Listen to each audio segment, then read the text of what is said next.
friends. Dear atheist, okay, you don't believe in Jesus, but I'm still praying that you see this. Dear To quote another creator on this app, alright, let's see it. atheist, and you don't believe in God, but please tell me, how are there demons? Dear atheist. Yeah, and we're off to a bad start already. What you're doing here is the textbook question-begging fallacy. On my journey of deconstruction, one thing I learned was to have a good basis of epistemology. What I mean by that is that the time to actually believe something is after it's been proven to be true or likely true. I need a good reason or evidence to show me that demons actually exist. You just can't say, why are there demons? You might as well ask, if Peter Parker isn't Spider-Man, why is Eddie Brock trying to kill him? You have to prove there's Eddie Brock, you have to prove this is Peter Parker, you have to prove there's a Spider-Man. Same way you have to prove there's demons. We're only 5 seconds in, this doesn't bode well for the rest of the video. Atheist, so you believe in evolution, the monkeys and fishes solution. Dear atheist, look, you don't gotta be a genius, even if you don't believe in Jesus. Jesus, how they brainwash man so bad to make you think you came from a monkey? Okay, he is correct that you don't have to be a genius to believe in Jesus, but this guy obviously isn't. Number one, describing evolution as a fishes and monkey solution is such a gross oversimplification that it borders on dishonesty. There's literally mountains of evidence for evolution. In genetics, in biology, in paleontology, in geology, tons of it. There's tons of creators on YouTube that discuss it. There's a website called talkorigins.org that has all the evidence for evolution. And it's even an old website. It hasn't been updated for like 10 to 15 years. So there's even more data that we have now that we didn't have back then. And they still have tons of data for you to understand it. Hell, you can go on Wikipedia right now and they even have a good breakdown. There's just too much evidence out there for people to keep denying it. Secondly, evolution doesn't say that we came from monkeys. Evolution is a theory of population genetics. It doesn't say that humans came from monkeys or humans came from apes, because humans are apes. We can prove this through morphology and we can prove this through genetics. Look up the fusing of chromosome 2. Here's the thing. The entire came from monkeys talking point is so old that I'm pretty certain that he's heard the responses to it before. So the fact that he's still repeating it now shows that he's either engaging in bad faith or he's just being flat out dishonest. Breaking one of the commandments for Jesus, huh? I don't think he likes that. Get us to fight each other when every single one of us came from Adam and Eve. How can't you see it's a devil agenda when they're trying to make Adam and Eve Adam and Steve? Once again, you're engaging in the question-begging fallacy. In order for your question to be answered, you actually have to prove that Adam and Eve existed first. With all the evidence that we have from the fossil record to just flat-out genetics, they most likely didn't. You cannot get a population of billions of people from only 2 people existing on a planet.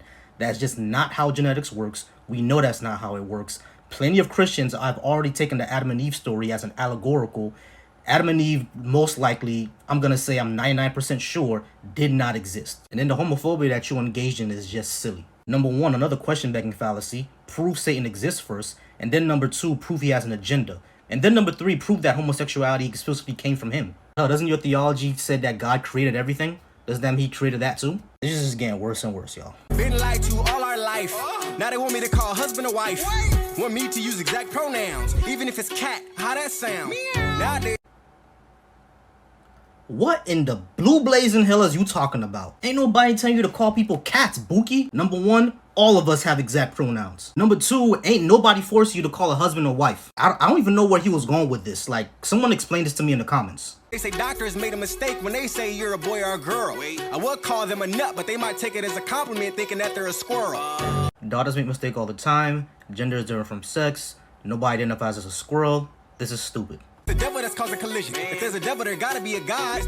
Before this, he had a whole white on black on black thing. Keep it hidden. I don't know what he was talking about because no one hides black on black crime. That's on TV all the time. But when it comes to the entire, if there's a devil, there's got to be a God. Once again, question-begging fallacy. You need to actually show there's a devil first. You have to show there's a God first. The thing is, you just can't keep throwing out these questions saying, what if this, what if that? I might as well ask you, if Superman doesn't exist, why is Lex Luthor a billionaire? It doesn't make any sense. You have to actually establish that one of these things are actually true first before you start going on to these ranting questions. How much truth can I put in one verse? Don't do it. 9/11 was an inside job. No. I've been on construction sites. Buildings don't fall like that without bombs inside. I thought we left this back in 2012, but obviously we didn't. I highly doubt that you worked in construction buildings. Like, everyone who says this have always say, oh, I worked in construction buildings. I have a cousin working in construction buildings. All y'all say that. So at this point, it's a script at this point. I don't even believe this. Let's just skip this part. Tapping into the matrix, one pushing how you asking. Should we blame Osama or Bush? Now, believe it or not, this is actually a fair question. Now, I actually have a degree in political science, so this subject actually came up a lot during my education. Basically, the question of what exactly caused 9/11, if you get into the nitty-gritty of it, it's extremely complicated. It has to do a lot of interconnecting things. But in the quickest way that I can put it, American foreign policy in the Middle East has a lot of the blame on this. Remember, we just can't say Bush caused 9/11 or anything like that. There were administrations before him. There was Clinton, there was Bush 1, and there was Reagan. For a lot of the modern problems that we have in the United States, a lot of it ties back to either Reagan or Nixon. This is a very, very complicated subject, but it doesn't just come down to Osama or Bush, because even though they both were involved, other parties were actually involved in this.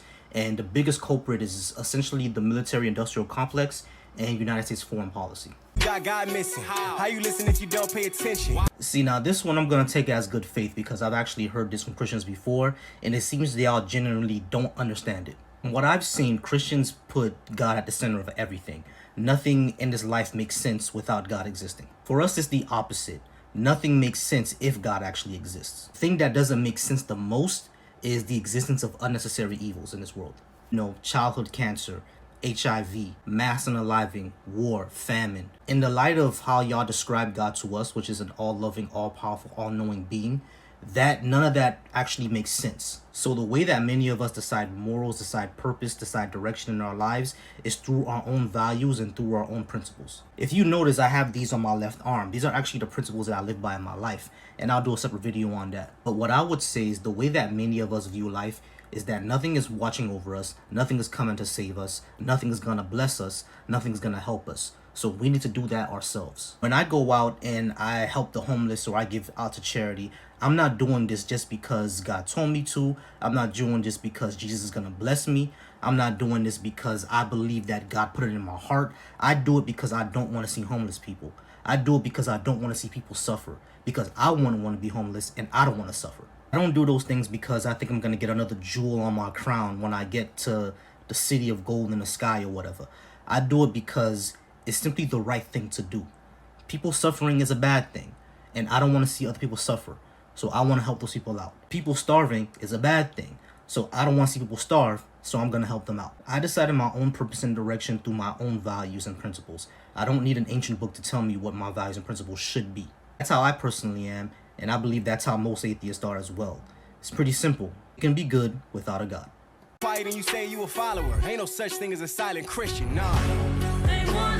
That was extremely hard to get through. This is what I'll say to the Christians out there, especially the black ones, and this is something that's 100% sincere. If y'all want to know how do atheists view things, what do we believe personally, and things of that matter, y'all need to actually talk to us instead of listening to guys like this, because he's asking things that are either completely disingenuous or has nothing to do with atheism in the first place. Honestly believe that black Christians and black non-religious people should be having more conversations, because obviously when I go over to the black Christian part of TikTok and y'all speaking about atheism and deconstruction, I'm gonna be honest, y'all have no idea what y'all talking about. If y'all want to have an honest conversation, if y'all want to have a good faith discussion on where do atheists stand, how we view the world, and what we actually believe, come over to this side of TikTok or come over to this side of YouTube, wherever it is, and actually have that discussion with us instead of listening to sneaker preachers who still wear red Air Forces like it's 2012. Ugliest damn shoes I've ever seen in my life.